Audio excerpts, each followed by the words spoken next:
Get in the know. Non-stop Vikings talk. It's Purple Daily on Score North and ScoreNorth.com. Yeah, welcome into a Saturday checkdown episode here. Just a quick little snack for you on this Saturday on Purple Daily. Daily Vikings entertainment. We just want the Vikings to win a Super Bowl before we die. The show is presented in part by our friends at TCL, now an official partner of the National Football League and of us here for at least another year. Thank you to TCL for supporting us at Score North, one of the world's best-selling consumer electronics brands. They have a new lineup of award-winning TVs delivering the most entertainment with stunning resolution, all at an affordable cost. Enjoy more of the things you love with TCL and learn more at TCL.com. So we have fielded a ton of questions and comments about the tenuous quarterback situation. There's a lot of speculation the Vikings may draft a replacement for Kirk Cousins. There's been all sorts of steam and reports, credibly, that they've been talking in the last couple months with San Francisco about Kirk Cousins, Trey Lance. There's all sorts of stuff out there. So I figure we get a little wonky here on this checkdown episode because there's also some commentary that it's impossible, the cap ramifications, you can't even pull off a Cousins trade or a Danielle Hunter trade, right? So if you guys are down for it, I'd love to just dive into what is and isn't possible and when it may or may not happen when it comes to the trades of Kirk Cousins and Danielle Hunter. Sounds like reckless speculation to me. It's reckless cap speculation. You're like Doctor Strange. I know you're not a Marvel guy, but this is kind of like Doctor Strange. You're kind of pulling the time strings here to how you want to make them. This is very your time shifting, if you will. I like this. That sounds good. Time shifting here. Time shifting, yeah. On Saturday Checkdown. So, because I've seen a bunch of people, based on the cap hits, there's no way you could trade Kirk before June 1st. So June 1st in the NFL is a dividing line for where your cap gets spread. If you trade a player before or cut a player before June 1st, you eat more cap for the upcoming 2023 season. If you wait until after June 1st, you spread cap out into the following season. And just quickly as well, too, for anyone who says that is not possible, you guys on Score North are making it up. Aaron Rodgers is expected to be traded to the Jets still. Look at what the ramifications of that are. Oh, God, yeah. They're enormous, and that trade's expected to go through. So, you can't dismiss anything. If Aaron Rodgers, if that trade is consummated, nothing is impossible, ladies and gentlemen. Nothing. Kevin Garnett comes in. Everything is possible. There's Judd just screaming it. The fourth quarter. So, okay, if you were to do a Kirk Cousins trade pre-June 1st or pre-draft, let's say. I think if you don't do it before the draft, at that point you would just wait a month because now there's the reason why you would want to do it pre-June 1st is to get, let's say you wanted one of the 15 different third-round picks the Niners seemingly have this year. Yep. Right? So if it doesn't happen pre-draft, it'll probably just naturally happen after June 1st. But if you traded Kirk pre-June 1st or pre-draft, the Vikings would incur a $38 million cap hit for 2023, which would be up from the current $20 million cap hit they're on the hook for now. So the reason why that happens is the void years, like the dead money that's in the future void years, would all just you'd pay the piper on that accounting number in 2023. If that happens, a pre-June 1st Kirk trade, and you eat the $38 million in cap in 2023, you'd have no remaining money on the books beyond 2023 for Kirk. So you would just be done with it. You'd rip the Band-Aid off. You'd eat the cap. You'd be done with it. But it would put the Vikings $17 million over the cap. Yep. So if they wanted to make that trade right now and Kirk was saying, yep, I'll go to San Francisco, I'll go meet up with Kyle Shanahan, you'd have to then immediately find a way to clear $17 million off your books for this year. A Brian O'Neill restructure gets you over halfway. But you'd have to then have plans for Za'Darius or Danielle or a Hawkinson restructure. You'd have to have dominoes ready to fall immediately. The Niners side of this, by the way, they would get Cousins for the $10 million base salary. So don't let anyone tell you, well, the Niners don't have room for Kirk Cousins because he makes $35 million a year average annual value, or 40. Well, the Niners would only take on the $10 million in base because the Vikings have paid for everything else. The Vikings have already ran their credit card. They gave him a bonus. You're going to pick him up at Target. He's all paid for. So it's actually easy for the Niners, and they could even lower that number more if they extended him, right? So he's already got, I mean, the guy already has a $20 million bonus in his pocket for this year, so he's fine. Yep. So that's pre-June 1st. It would be a huge cap speed bump and hiccup you'd have to swallow and find a way to clear $17 million to make it work. If you waited until after June 1st to trade Kirk Cousins, the Vikings would only incur a $10 million cap hit for 2023. It's 20 right now. It would only be 10 if you waited until June 1st. But they'd still be on the hook for $28 million in dead money on the books in 2024. Mm-hmm. And the Niners, in both cases, would still just have to pay Kirk's $10 million base. So it's kind of like, personally, I would actually rather just trade him before June 1st or before the draft. Just get the show on the road. Find a way through some restructures to get under the $17 million you'd have to clear out. And then have wide open books at that position for 2024, 25, 26. So I think what we're talking about, though, comes down to this again. With the Vikings, I don't think having a clear-cut plan. I think the Vikings have a bunch of plans. I think you only trade Kirk if you're convinced that you're going to also trade up in the draft and get a guy who has to start opening day. Starting with Hendon Hooker, that's not the case, okay?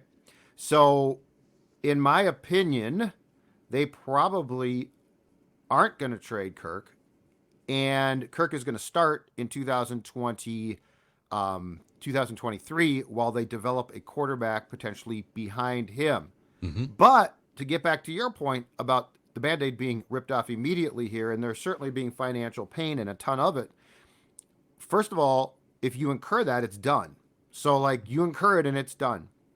The other thing is, and what's sort of a tip-off to the potential strategy of this team if Kirk is traded is, you know, they accelerated, somewhat surprisingly, Thielen's entire salary cap hit by cutting him back in March.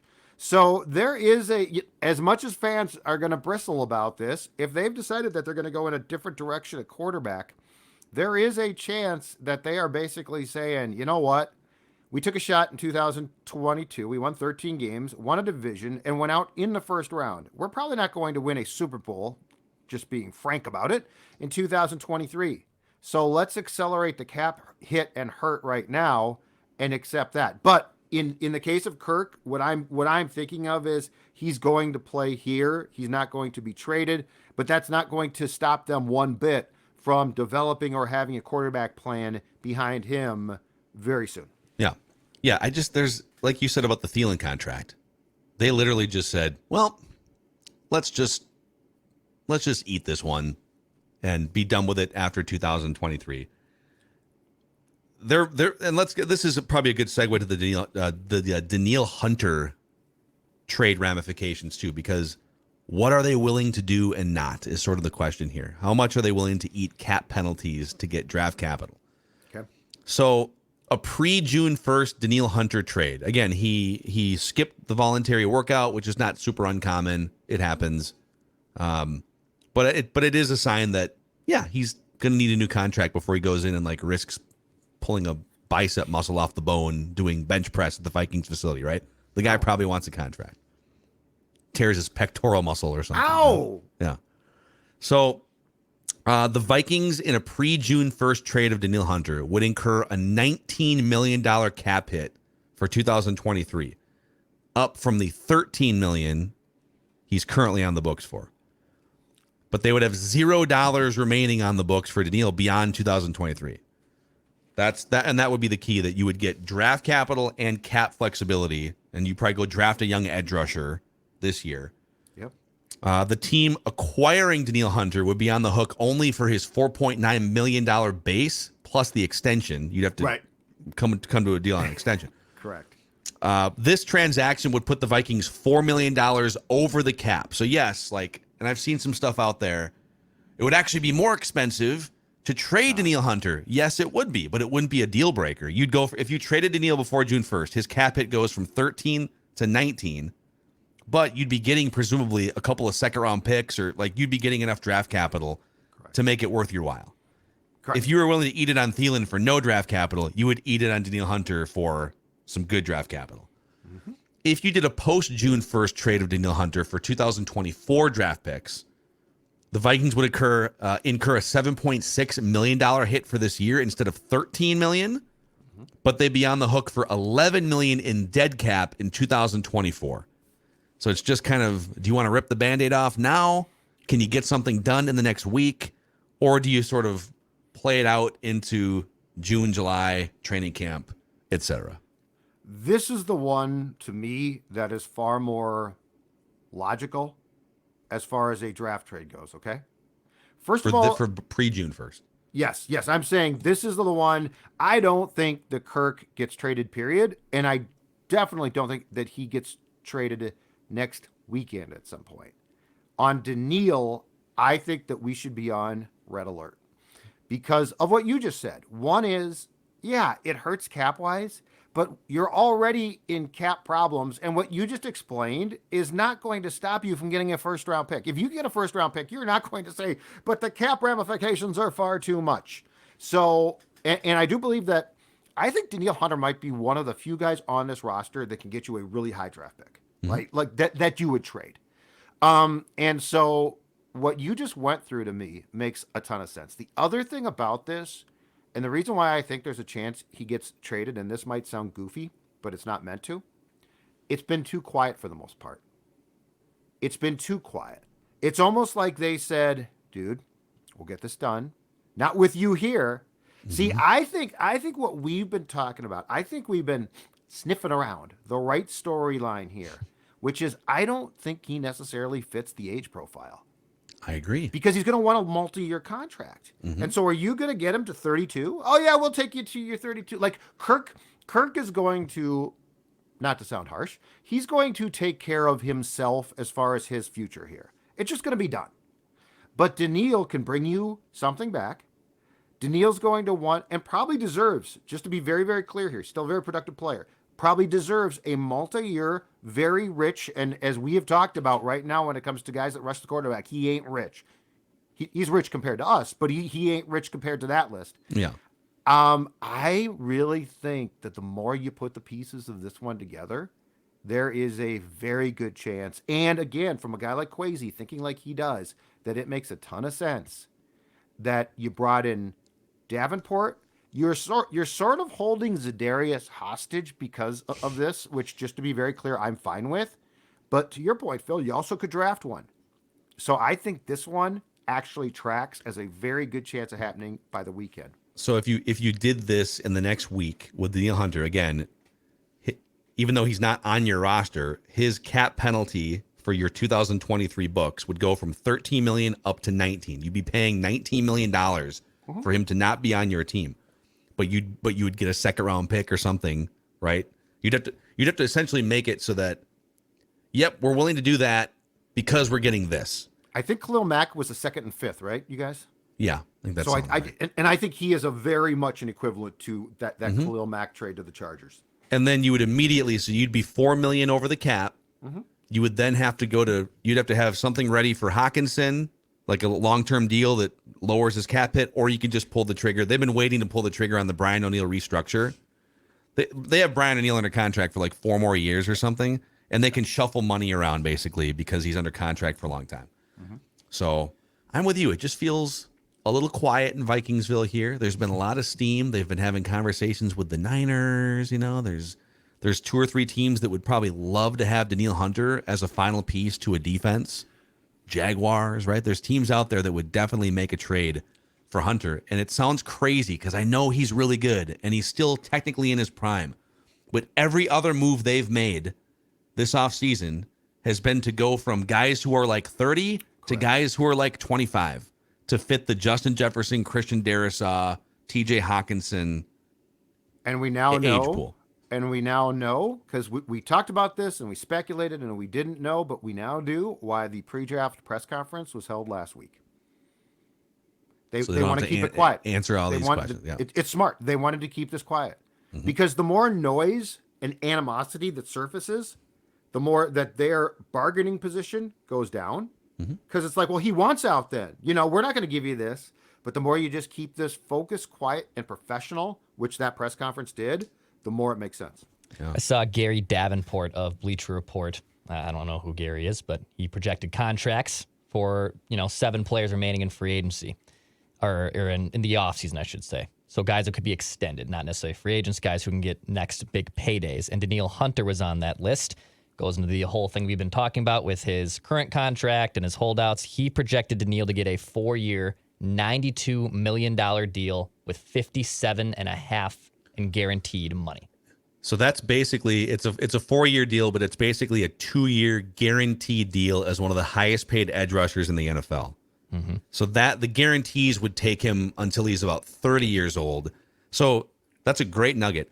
Is Danielle Hunter more valuable at that price to the Vikings over the next 2 or 3 years, or is he more valuable as a trade chip that can get you a 21 or 22-year-old edge rusher in the second round or first round, and now you've got guys who are more aligned with the core pillars that are 24, 25 years old on this team? In Quase's world, there's no question about that. Like, there's no question. It's door 2. Yeah. Like, there's no, like, if you are the Vikings, 1, you're an offensive team. 2, you're resetting, which you need to do. Danielle Hunt, my first, like, as a person that watches the team, my first option would not be to jettison him. But if you, like, get inside their head and think how they think, like, you're talking about cashing out a stock right now that would be pretty damn high. Yeah, and they need to do more of that. Well, I was going to say, and Phil, here's my guess. My guess is that Quasi was not a huge fan of not cashing out on stocks a year ago, but was told we're not doing that now. So now he's going to say, okay, guys, we played it your way, but we had to, and it's a great point, because if you think about this, you had to release Thielen with no gain and all pain because of that strategy, which there's no way a guy who comes from Wall Street was like, yeah, let's have all pain and no gain. No it's way. like selling. Yeah, it's like when crypto hit the bricks about a year ago, and now you're going to sell off your crypto after it tanked 70% or whatever, right? No, my Ethereum dropped 80% in value. Now I'm going to sell it. Well, that's dumb. Quasi was the beneficiary of Rick Spielman's terrible investment account. Okay, he was the beneficiary here. Now he's selling off the bad assets and reallocating that money into new assets that can bring you better value, because the other assets that you were investing in stunk. They're now bad assets. But Danielle is where you want to sell a stock. That one, right? that one you want to sell. It hasn't come down yet. You're getting out before, but it's not going to go up anymore. You want to get out before it bottoms out. But if you are going to sell too, you quiet things by making it clear to his camp that you're working on that, right? But then it doesn't get out publicly. It doesn't like we have always had. I want to say that Hunter didn't show up for the non-mandatory portion of the offseason workouts in 2021 too, and he got a contract. He didn't get a contract. He got his contract reworked and got more up front right before minicamp started. Well, this time there's been nothing. Mm-hmm. And I think that that's a result of probably very quiet conversations of, we're going to deal with this. We're going to trade him. And personally, I think the move there is say, you know what? Work out a contract. So like if you go to the Jaguars, work out the contract there. Yep. Judd, tell the audience if they're looking to buy stock on something that can help them lose a lot of weight. Livia is the one you can't like literally buy Livia stock, but figuratively you can buy Livia stock. Absolutely. And the most important thing about that is you're buying stock in yourself, in your health, in your well-being, in your looks.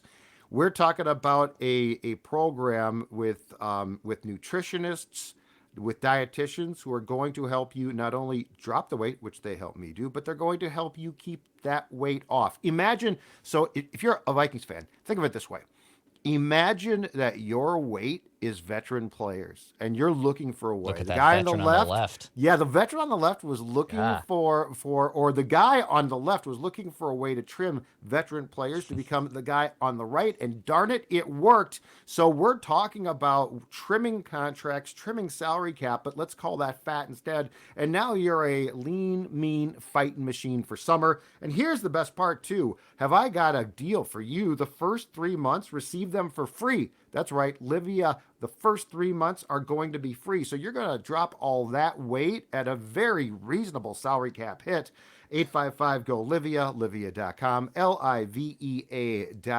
Get rid of that veteran weight today and bring in a new you for summer. Livia.com. Also, next Thursday, we're just days away from the draft party, the second annual Surly Park Tavern draft party. First time at Park Tavern, by the way. And we are looking forward to meeting as many of you as possible. 6 o'clock start time, night one of the draft on Thursday, no cover charge. 7 o'clock, Purple Daily goes live on the YouTube channel for the world to see us react to whatever is going to happen. So this is going to be a blast. If it's anything like last year's vibe, it's going to be crazy. So come on out, bring your friends, drink some Surly's, drink some Before I Dies. Oh, yeah, Before I Die. Join us for a celebration. Yep. All right, boys, there's your check down episode here. Purple Daily, Daily Vikings Entertainment. And we'll see you tomorrow for Event Line episode with Dex and the main show back on Monday for Draft Week.